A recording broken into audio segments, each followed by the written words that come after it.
নমস্কার বন্ধুরা, মাইন্ড বার্ডে তোমাদের স্বাগত। আজ আমরা পাঠ করব ভারতবাসীর আহার, যেটি লিখেছেন সুনীতি কুমার চট্টোপাধ্যায়। আর পাঁচটা বিষয়ে যেমন অসন ভূষণেও ভারতবর্ষ বিচিত্র বিভিন্নতার দেশ, যদিও এই ভিন্নতার মধ্যেও একটা অন্তর্নিহিত যোগসূত্রের একতা আছে।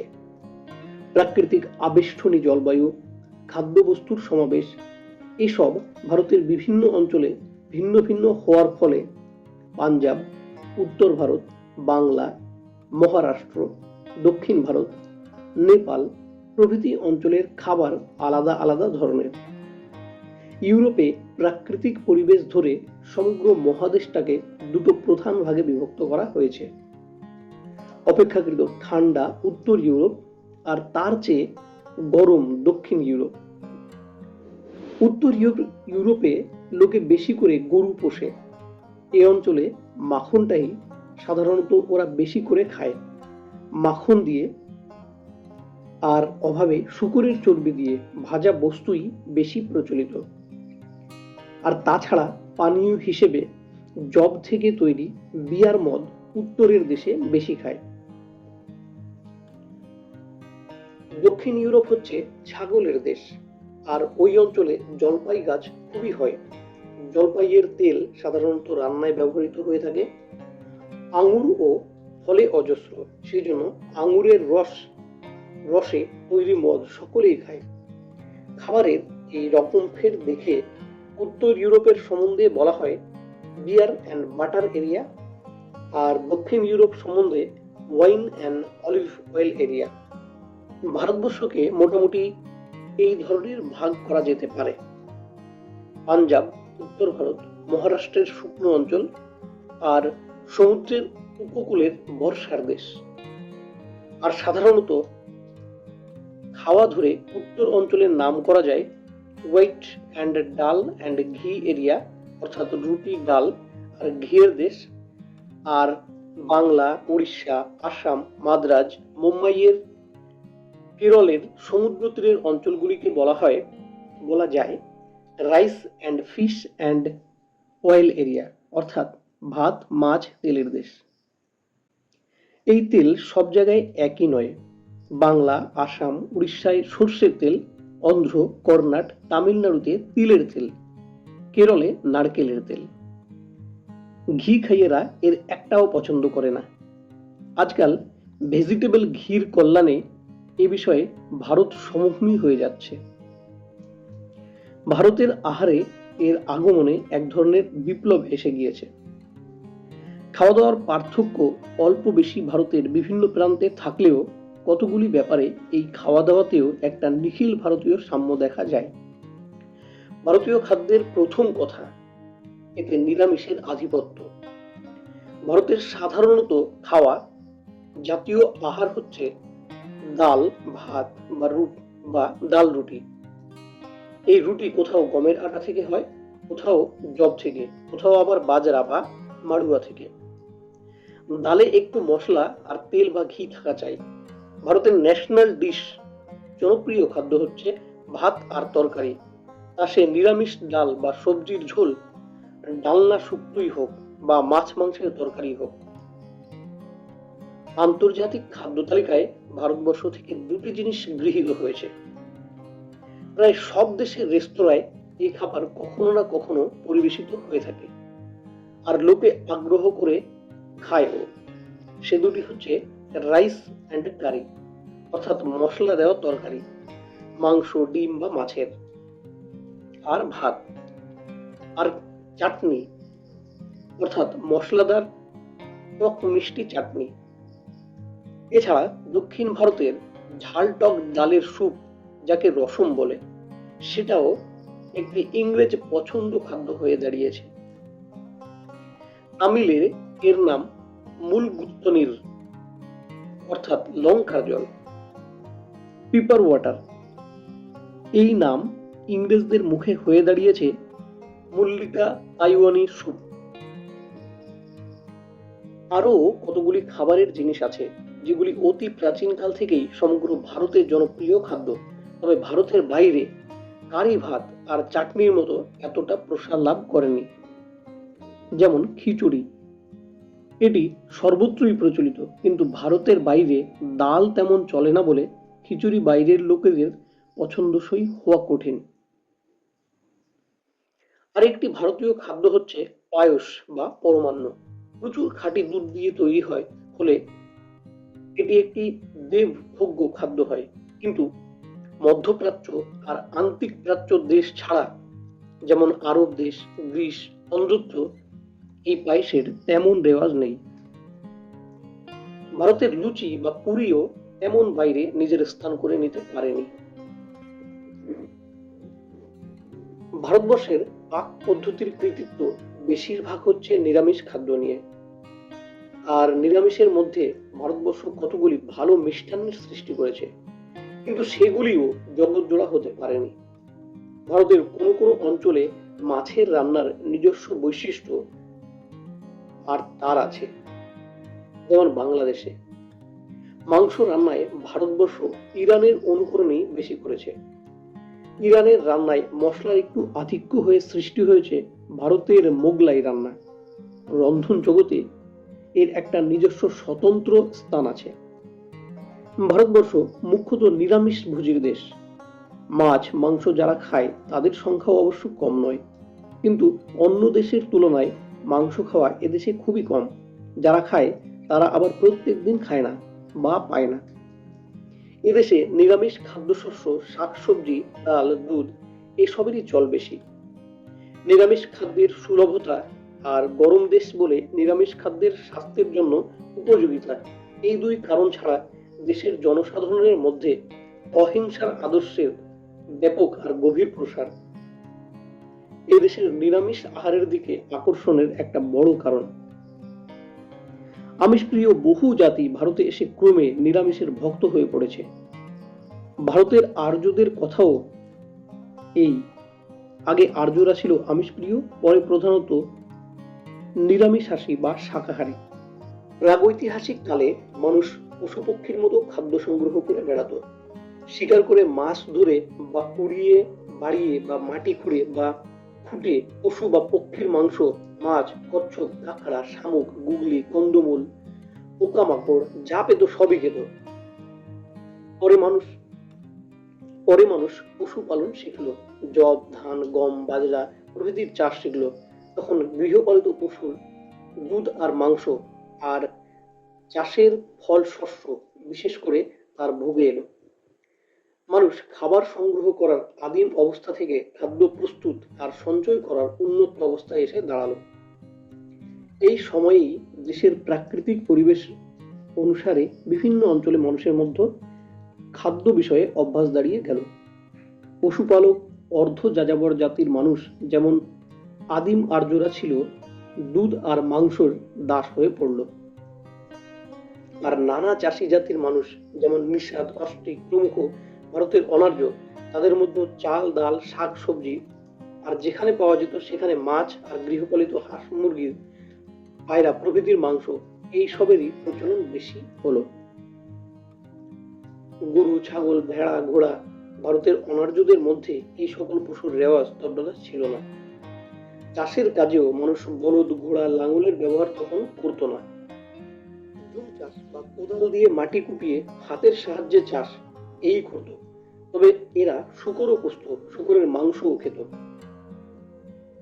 এরকম নানা পরিবেশের ফলে সাধারণত আর্যেরা ভারতে আসবার আগেই ভাত, ডাল, শাকসবজি, কিছুটা মাছ আর মাংস, এই ছিল প্রাগার্য জাতির মানুষের খাওয়া। আর্যেরা এলো পশুপালন, দুগ্ধপ্রিয়, মাংসাশী জাতির মানুষ রূপে। তাদের প্রিয় খাদ্য আগুনের মধ্য দিয়ে হোম অনুষ্ঠান করে তাদের উপাস্য দেবতাকে নিবেদন করত।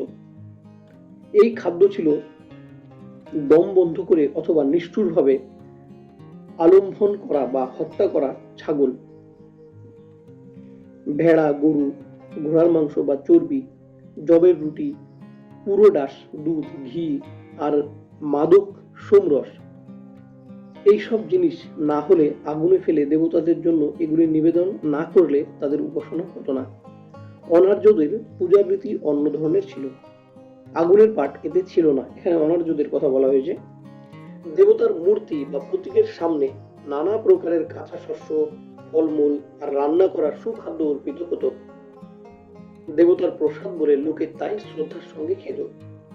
এই সুখাদ্যে কিছু পরিমাণ মাছ, মাংস, ডিমও দেওয়া হতো। ডিম এখন ভারতের হিন্দু সমাজে, যেখানে আর্য বা ব্রাহ্মণ মনোভাব প্রবল, সেখানে আর চলে না, কিন্তু নেপালে, ভারতের পূর্ব সীমান্তে আর ভারতের বাইরে ডিমের ব্যবহার দেখা যায়। পশু বলি হতো। এক কোপে পশুর মাথা কেটে ফেলে সরাই করে রক্ত নিয়ে দেবতার সামনে রাখা হতো। কোথাও বা সেই রক্ত দেবতার মূর্তিতে মাখিয়ে দেওয়া হতো। তবে ঠাকুরের ভোগে নিরামিষই প্রশস্ত ছিল। হোমের অনুষ্ঠানকারী মাংসপ্রিয় আর্য জাতির মানুষ ভারতবর্ষে বসে গেল। অনার্যের প্রভাবের আওতায় এলো। দুই জাতির মধ্যে রক্তে, ভাষায়, সংস্কৃতিতে মিশ্রণ আরম্ভ হলো। অনুলোম আর প্রতিলোম বিবাহের ফলে মিশ্র হিন্দু জাতির সৃষ্টি হলো। তখন স্বামিষ আর নিরামিষ আহারের বিভিন্ন আদর্শ ও লোকের চোখের সামনে এসে পড়ল। এই দুয়েরই সপক্ষে আর বিপক্ষে যুক্তি আর প্রচার চলল। মহাভারতের অনুশাসন পর্বে এই স্বামিষ বনাম নিরামিষ প্রসঙ্গে অবতারণা দেখা যায়। মাংসই হচ্ছে সবচেয়ে উপাদেয়, পুষ্টিকর আর জনপ্রিয় খাদ্য, এই মত মহাভারতে স্বীকার করা হয়েছে। এটা মাংসপ্রিয় জাতির তরফের কথা। কিন্তু সঙ্গে সঙ্গে এই কথাও শেষ কথা হিসেবে বলা হয়েছে যে অহিংসার আদর্শের প্রতি লক্ষ্য রেখে মাংস বর্জন করাই সঙ্গত। অর্থাৎ নিরামিষ ভোজন যে স্বামিষ ভোজনের চেয়ে দার্শনিক বিচার মতে উচ্চ পর্যায়ে, এই ধারণা লোকের মনে বদ্ধমূল হয়ে গিয়েছে। ইতিহাসেও তাই দেখা যায়। বৈদিক আর্যেরা মাংস ভোজন একদিকে, আর অন্য দিকে হচ্ছে পরবর্তীকালের আর্যস্মন্য হিন্দু জনসাধারণের মধ্যে মাংসে বিরোধী। হোটেলের অর্থশাস্ত্রে বলা হয়েছে, এক প্রস্থ শালি বা চাউলের ভাত, তার সিকি পরিমাণ ঘি বা তেল মশলা দিয়ে রাধা স্যুপ, সম্ভবত ডাল, এই হচ্ছে আর্য ভক্ত, অর্থাৎ আর্য বা উচ্চ শ্রেণীর হিন্দুর খাওয়া। অবর বা নিম্ন শ্রেণীর খাদ্যে ডাল আর ঘি বা তেলের অংশ কিছু কম। এই ডাল ভাত, কোথাও কোথাও পরবর্তীকালে ডাল রুটি ভারতের সবচেয়ে লক্ষণীয় খাদ্য হয়ে দাঁড়ায়। তুর্কি মুসলমানেরা ভারত জয় করে উত্তর ভারতে রাজা হয়ে বসল খ্রিস্টীয় 11 শতকে। তারা রাজকার্যে, সাহিত্যে ফরাসি ভাষার ব্যবহার করত। তারা কি তুর্কি, কি পাঠান, কি আফগান, কি ইরানি বা পারসিক, স্বদেশে খেত গমের আটার রুটি আর ভেড়ার মাংসের তরকারি। কাবাব বা শুল্ক পক্ষ মাংস বা কোরমা অর্থাৎ ব্যঞ্জন। এদেশে এসে তারা দেখলো হিন্দুরা মাংস দিয়ে রুটি খায় না, তারা খায় ডাল দিয়ে ভাত, শস্য দিয়ে শস্য। তাই অবাক হয়ে ফরাসি ভাষায় মন্তব্য করে গেল, হিন্দুয়ান রল্লা, বাবা ঘল্লা, মি খোরদন্দ, ও অমি গোয়ান্দ, ডাল ভাত যা ডাল রুটি। এর বাংলা অনুবাদ এরকম, হিন্দুরা দানা দিয়ে দানা খায় আর বলে ডাল ভাত বা ডাল রুটি। এই ডাল ভাত খাওয়ার ধারা আজ পর্যন্ত সারা ভারতব্যাপী প্রধান খাদ্য ধারারূপে অব্যাহত আছে। জাহাঙ্গীর বাদশাহের সময়ে খ্রিস্টীয় 17 শতকের প্রারম্ভে ওলন্দাজ পর্যবেক্ষক পিলশের্ত বলে গিয়েছে, ভারতের লোকেদের প্রধান খাদ্য হচ্ছে সিদ্ধ চাল বা ভাত, তার সঙ্গে ডাল আর তার উপর 1 চামচ ঘি। ভারতে হিন্দু আমলের যে মাংস রাঁধার পদ্ধতি ছিল তার বিশেষ বর্ণনা পাওয়া যায় না। মাংসে মশলা ব্যবহারের কথা কৌটিল্যের অর্থশাস্ত্রে আছে। নলপাক অর্থাৎ নল রাজার নামে প্রচলিত রন্ধন বিষয়ে যে সংস্কৃত বই প্রচলিত, তাতে অনেক রকমের ভাতের কথা আছে। শাক, তরকারি, মাংসের কথা কম। পুরাতন বাংলা সাহিত্যের বইয়ে রন্ধনের বর্ণনা আর নানা প্রকারের ব্যঞ্জনের নাম থেকে আমরা খ্রিস্টীয় পঞ্চদশ শতক থেকে চৈতন্যদেবের সময় থেকে শতাব্দীর পর শতাব্দী ধরে বাঙালির আমিষ আর নিরামিষ খাদ্যের একটা পরিচয় পাই। তেমনি হিন্দি আর উত্তর ভারতে লেখা সংস্কৃত বই থেকে উত্তর ভারতের কচ্চি অর্থাৎ কাঁচা ভোজ, ডাল ভাত শাক তরকারি, আর পক্কি অর্থাৎ ঘৃতপক্ষ উচ্চ শ্রেণীর ভোজ, পুরি, কচুরি, লাড্ডু, মিঠাই, পেড়া প্রভৃতির বর্ণনা পাই। খাবারের নাম থেকে তার প্রাচীনতা ধরা যায়। লাড়ু, পেড়া, খাজা, পুয়া বা মালপোয়া, বুদিয়া এই মিষ্টান্নগুলি মুসলমান পূর্বযুগের। মোহনভোগ নামটা প্রাচীন, এটির কথা সংস্কৃত বইয়ে পাওয়া যায়। এই লাইনটা একটু মনে রাখতে হবে যে এটির কথা সংস্কৃতের বইয়ে পাওয়া যায়। কোনটির কথা? তাহলে মোহনভোগটা মনে রাখতে হবে। ভারতের কোথাও কোথাও এই নাম প্রচলিত আছে, কিন্তু আরবি হালুয়া এই শব্দকে অপ্রচলিত করে দিয়েছে। গজা, বালুকা শাহী, জিলেবি, বরফি, কালাকদ, কালাকন্দ এগুলি পারস্য দেশ থেকে এসেছে। গজা নামটির মূল রূপ শুনলে অনেক নিষ্ঠাবান হিন্দু এই জনপ্রিয় মিষ্টান্নটি আর খেতে চাইবেন না। ফার্সি গৌ জবান অর্থাৎ গো জিহ্বা, তা থেকে গৌ জোয়া, গৌজা, গজা নামের এখন এমন পরিবর্তন হয়েছে যে মূল গজার রূপ বর্ণনার জন্য আমরা এর ব্যাখ্যা করে বলি জিভে গজা। ভারতবর্ষের মিষ্টান্ন খুবই বিখ্যাত, কিন্তু মিষ্টান্ন বিষয়ে মুসলমান জগৎ আর ইরানি জগৎ আর ভারতবর্ষ প্রায় একই পর্যায়ে পড়ে। আমাদের ভারতীয় মিষ্টান্ন দুই প্রকারের।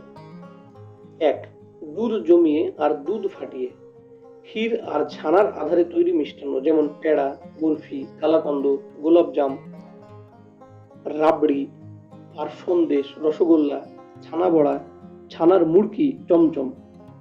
দুধ ফুটিয়ে ছানা করে তার মিষ্টান্ন বাংলাদেশের বৈশিষ্ট্য। ভারতের অন্যত্র ছানার রেওয়াজ নেই।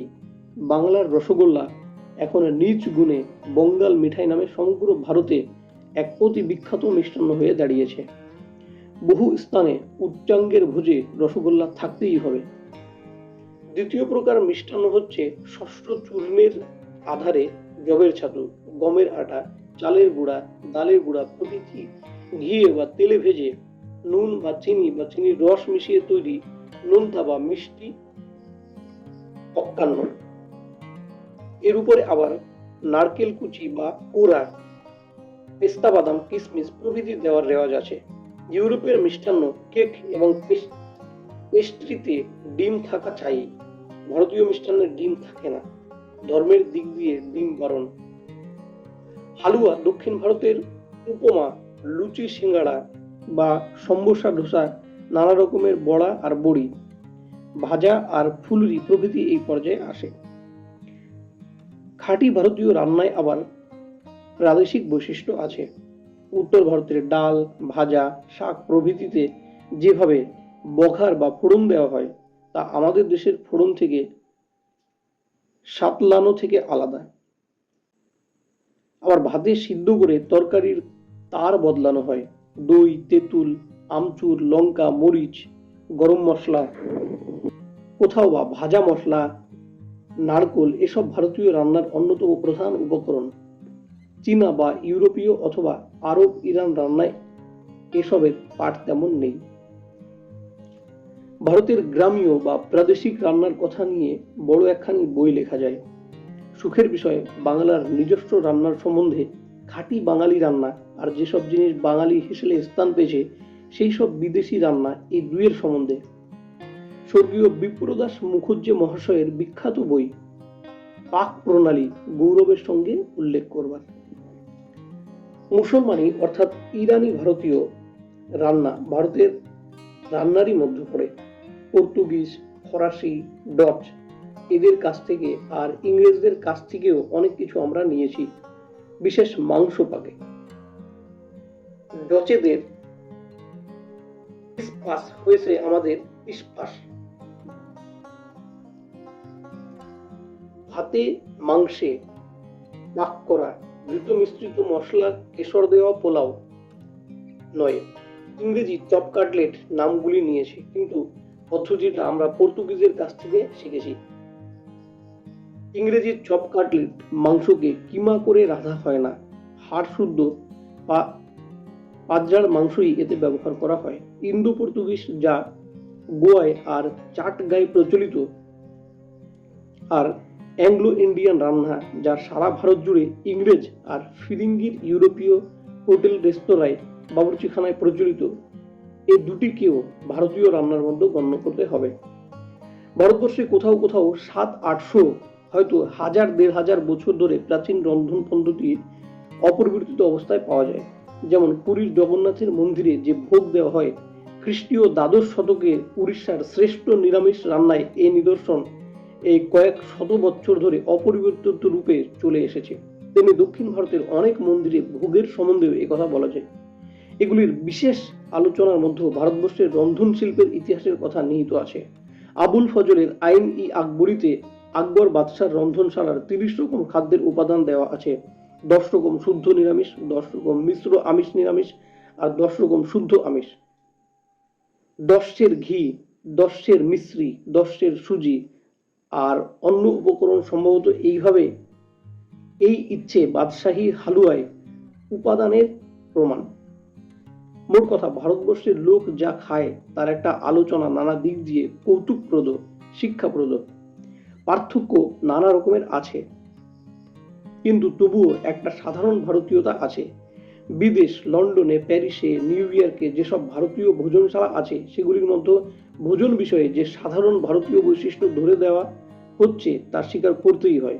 ভারতীয় ভোজনশালার এই জিনিসগুলি থাকবেই: ভাত, ডাল, নিরামিষ বা মাংস বা মাছের রকমারি তরকারি, পোলাও, হালুয়া ভাজি, পকোড়া, চাটনি, দই, রসগোল্লা, গোলাপ জামুন, পাঁপড়।